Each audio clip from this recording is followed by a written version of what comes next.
কলকাতা থেকে প্রায় ৭৫ কিলোমিটার দূরে এক প্রাচীন শহর গুপ্তিপাড়া। যে গ্রাম বা শহর গুপ্ত রয়েছে, সাধারণ মানুষের চোখের আড়ালে রয়েছে, তার নাম গুপ্তিপাড়া। গুপ্তিপাড়ার বিখ্যাত সন্দেশ গুপ সন্দেশ।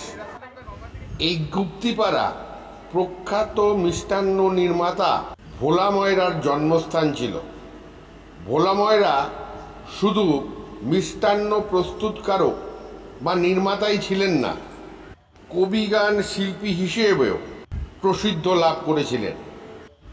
এক সময় এই প্রাচীন শহর ভারতবর্ষে তন্ত্র সাধনার পীঠস্থান ছিল। আরও ভালো করে বললে গুপ্ত বিদ্যা অধ্যয়নের প্রাচীন শহর ছিল।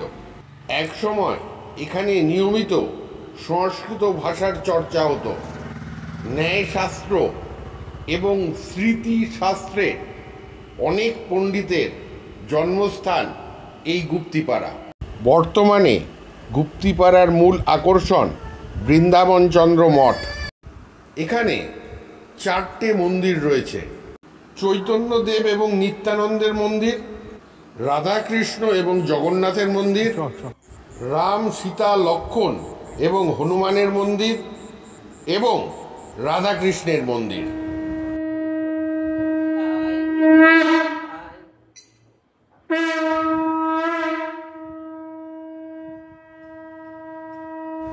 মন্দিরগুলো এখন জিওলজিক্যাল সার্ভে অফ ইন্ডিয়ার তত্ত্বাবধানে রয়েছে।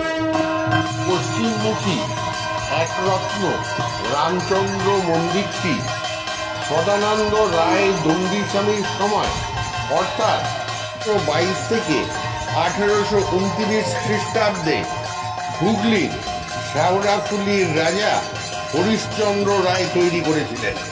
মন্দিরগুলি 4 চালা ছাদে অষ্টভুজাকৃতি শিখর রয়েছে।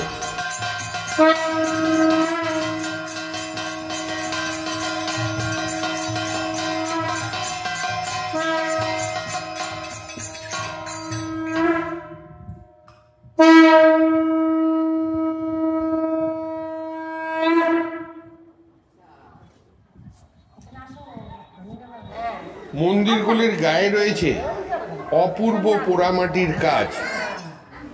পোড়ামাটির কাজগুলোতে রয়েছে রামায়ণের বিভিন্ন দৃশ্য, রাজকীয় শোভাযাত্রা, পালকিতে চলা গদির ওপর রাজামশাই, লম্বা নদীতে নৌকা, ষাঁড়ের ওপর পার্বতী সহ শিব, হাতি, ঘোড়া, ইউরোপীয় সৈন্য, খালি হাতে বাঘের সঙ্গে লড়াই, কিছু অপ্রাকৃতিক লড়াই, স্থলপথে যুদ্ধরত সৈনিক, বন্দুক, কৃষ্ণলীলা, রাস,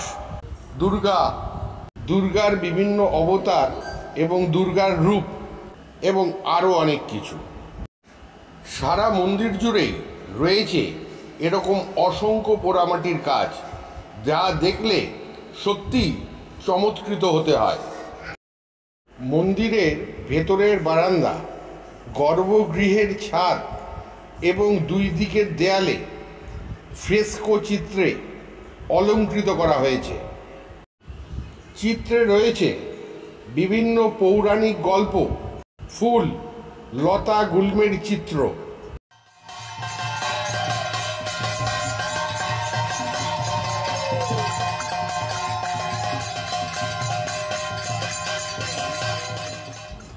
মন্দিরের গর্ভগৃহে রয়েছে নীল রঙের শ্রী বৃন্দাবনচন্দ্র, পাশে রয়েছে সোনালী রঙে রাধিকা, তার ঠিক পেছনে রয়েছে জগন্নাথ, বলরাম ও সুভদ্রার ত্রিমূর্তি। রথের দিন আলতো রথ নামে একটি রথে করে 7 দিনের জন্য জগন্নাথ, বলরাম এবং সুভদ্রা মাসির বাড়ি যায়।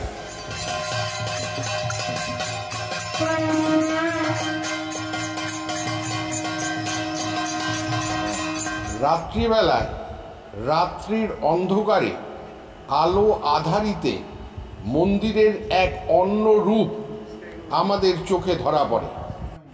রাত্রির এই আলো আধার তন্ত্র সাধনার পীঠস্থান গুপ্তিপাড়ার অতীত এবং বর্তমানকে এক করে দেয়। একসময় এই গুপ্তিপাড়া থেকেই বারোয়ারি পুজোর প্রচলন শুরু হয়।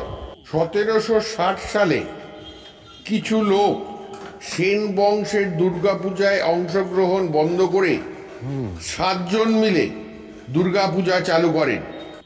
এই পুজোই পরবর্তী সময় বারোয়ারি পুজো হিসাবে প্রচলিত হয়।